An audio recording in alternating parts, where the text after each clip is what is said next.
Day 2. Assalamualaikum kawan-kawan. Ini adalah itinerary perjalanan hari kedua dengan rute Jakarta Kuala Lumpur. Kita akan memulai perjalanan dari Kuala Lumpur. Sebelumnya, perlu kita ketahui hal apa saja yang harus kita lakukan di bandara sebelum naik ke pesawat. Yang pertama, check-in. Ini seperti proses konfirmasi bahwa kita telah memesan tiket dan pemeriksaan berat bawaan, juga barang yang diizinkan atau tidak dibawa masuk ke pesawat. Jadi, di pesawat itu ada dua jenis tempat penyimpanan barang, namanya kabin dan bagasi. Kalau kabin itu tempat penyimpanan dengan berat maksimal 7 kg, sedangkan bagasi tempat penyimpanan barang dengan kapasitas lebih besar, minimal 20 kg. Jika berat bagasi melebihi kapasitas, kita bisa membeli tambahan bagasi dengan biaya tertentu. Pembeliannya bisa melalui aplikasi maskapai atau di bandara. Kami sarankan untuk beli di aplikasi, karena di bandara pastinya lebih mahal. Jadi pastikan berat bawaan kita sesuai keperluan, timbang sebelum berangkat. Setelah proses check-in selesai, kita akan mendapatkan boarding pass. Boarding pass ini berisi informasi penumpang, nomor penerbangan, nomor pintu masuk, jam masuk pesawat, dan nomor tempat duduk. 2. Imigrasi. Di sini kita akan melewati pemeriksaan dan juga laporan bahwa kita akan keluar atau masuk wilayah negara tertentu. Ada dua cara pemeriksaan di Bandara Soekarno-Hatta, yaitu cara manual dan autogate. 3. Security check. Di sini kita akan diperiksa apakah kita membawa benda yang dilarang atau tidak. Selanjutnya, kita menuju ke area tunggu pesawat. Saat itu lokasi pintu masuk kami adalah di gate F2. Pintu masuk ini biasanya dibuka 1 jam sebelum jadwal penerbangan. Kami sarankan bagi yang pertama kali untuk datang 4 jam sebelumnya, karena kita masih harus mengurus hal-hal yang tadi telah dijelaskan, dan juga agar ada spasi waktu untuk mencari lokasi terminal dan pintu.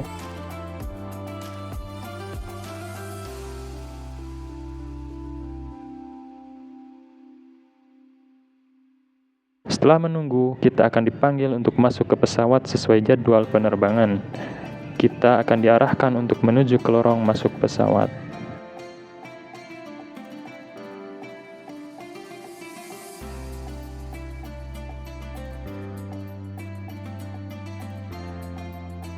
Setelah masuk pesawat, kita cari nomor tempat duduk sesuai yang tertera di tiket. Kita pun akan memulai penerbangan ke Kuala Lumpur. Jangan lupa berdoa sebelum melakukan perjalanan. Ini adalah pengalaman pertama kami naik pesawat dan pergi ke luar negeri jauh ke Turki. Jadi untuk pemanasan, kami memilih untuk pergi dari Jakarta ke Kuala Lumpur lebih dulu. Kita pun sampai di Kuala Lumpur International Airport, atau nanti akan kita kenal dengan sebutan KLIA. Kita mendarat di KLIA 2. Di Kuala Lumpur ini ada dua bandara besar yang dikenal dengan KLIA dan KLIA 2. KLIA 2 adalah untuk rute pesawat internasional jarak dekat, sedangkan KLIA atau KLIA 1 untuk pesawat internasional jarak jauh. Setelah pesawat berhenti, kita akan keluar untuk mengambil bagasi di level 3 atau lantai 3 bandara. Kita akan menuju ke arah tuntutan bagasi atau tempat pengambilan bagasi. Di sini kita akan melewati pemeriksaan kembali, yaitu imigrasi dan security check. Tetap tenang dan percaya diri jika dokumen kita lengkap. Setelah mengambil bagasi, kita bisa istirahat lebih dulu untuk sholat dan makan. Biaya makan di KLIA 2 masih cukup terjangkau, mulai 40.000 per porsi. Lokasinya ada di level 2 bandara. Setelah istirahat, kita lanjut perjalanan menuju KLIA 1. Dari sini kita bisa menggunakan shuttle bus atau kereta ekspres. Untuk bis shuttle ada yang gratis dan bayar, sedangkan untuk kereta biayanya 4 ringgit Malaysia atau sekitar 15 ribuan. Kami memilih untuk memakai shuttle bus karena untuk kereta harus naik ke level 5, sedangkan bis hanya turun 1 level. Untuk bis shuttle gratis, lokasinya ada di depan pintu 3 level 1 Transportation Hub. Bis datang setiap 10-20 menit sekali. Kita pun sampai di Bandara KLIA 1. Selanjutnya kita akan naik ke level 5 untuk mencari loket counter check-in pesawat Saudi Airlines. Kami menggunakan maskapai Saudi Airlines karena dapat visa transit 4 hari di Jeddah, Arab Saudi, yang nanti akan kita pakai untuk umroh. Seperti inilah suasana di dalam Bandara KLIA 1.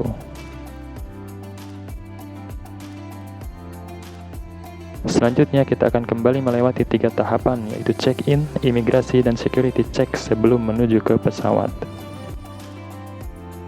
Lokasi check-in bagasi kami adalah di counter K18. Lokasi ini bisa berubah, jadi kita harus selalu cek di papan pengumuman. Setelah check-in, kita akan mendapat boarding pass. Di sana akan ada nomor pintu atau gate pesawat yang akan kita naiki. Selanjutnya, kita menuju ke arah gate mengikuti papan petunjuk. Sekali lagi, kita harus selalu cek jadwal tiket, nomor penerbangan, dan gate di papan pengumuman agar tidak salah jalur. Nomor gate kami di sini adalah gate C3, tapi ini juga bisa berubah sesuai kebijakan maskapai atau bandara. Dari bandara utama KLIA 1 ini, kita masih harus menuju ke bandara satelit atau tempat parkir pesawat. Tapi jangan khawatir, karena di sini disediakan shuttle bus gratis menuju ke gate. Terus ikuti petunjuk arah sesuai nomor gate yang kita tuju. Kita akan turun ke lantai 1 untuk menuju shuttle bus.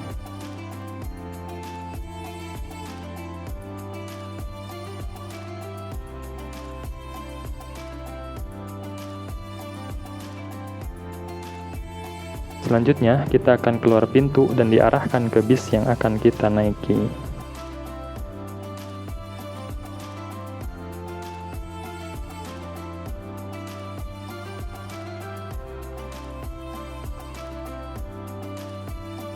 Setelah sampai di terminal satelit, kita menuju ke gate 3. Seperti yang sudah disampaikan sebelumnya, saat pertama kali melakukan penerbangan internasional, kami sarankan untuk datang 4 jam lebih awal. Karena kita masih mencari lokasi tempat-tempat yang harus kita lewati.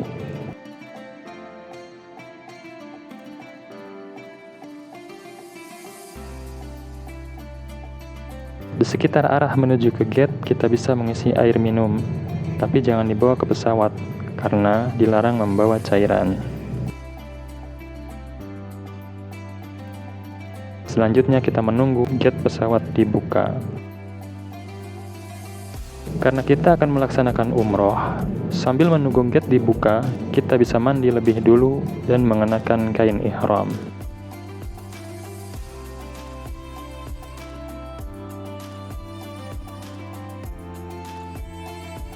Setelah menunggu, kita akan dipanggil untuk antri naik pesawat sesuai zona tempat duduk kita.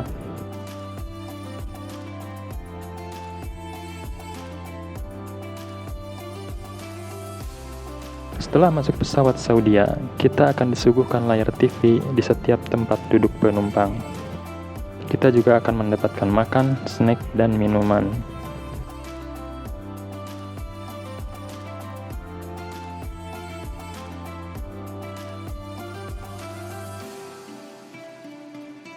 Karena kita akan umroh dengan visa transit yang berlaku hanya 4 hari, maka kita akan memulai niat atau miqat umroh dari pesawat. Di pesawat Saudi ini, kita akan diberitahu waktu ke miqat. Tempat miqat nanti adalah saat pesawat tepat di atas bukit Yalamlam. Kita bisa terus memantaunya dari layar map 3D yang ada di pesawat. Saat waktu ke miqat kurang 1 jam, kita bisa mulai mengenakan kain ihram bagian atas. Karena kecepatan pesawat sangat tinggi, maka saat waktu ke miqat kurang 40 menit, kita persiapan untuk niat umroh. Saat waktu ke mikot kurang 20 menit, maka kita mulai membaca niat labbaik Allahumma umroh. Alhamdulillah, akhirnya kita mendarat di Jeddah dalam keadaan telah berihram.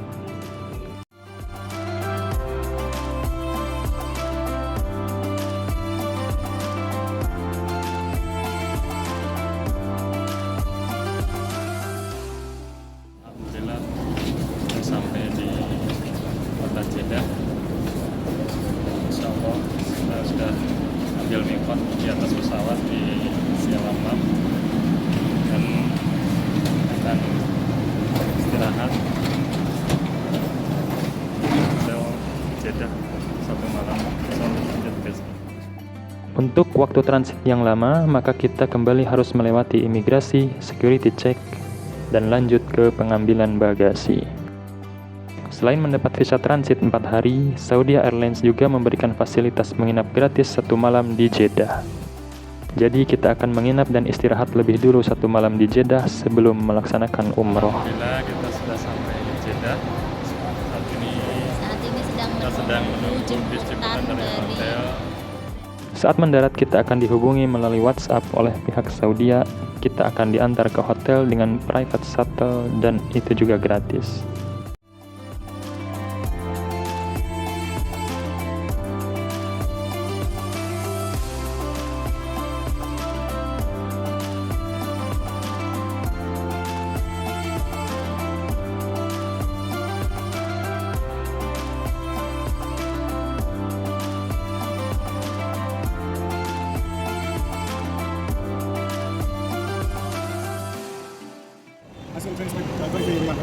Yes, discount 50%. Right now. So how much? Yeah? How much? Forget. Yes, 23. Because I booked it last day. Last day. Real ticket is 46.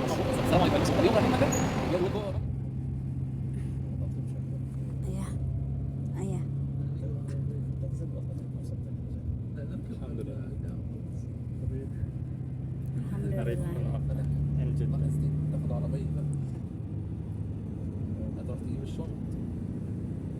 Oh, ini masuk ya? WP-nya baru masuk. OTP-nya. Akhirnya kita sampai di Hotel Grand Royal Casablanca Jeddah. Kita akan istirahat. Ingat, kita sedang ihram, jadi jangan membuka aurat agar tidak terjadi sesuatu yang diinginkan.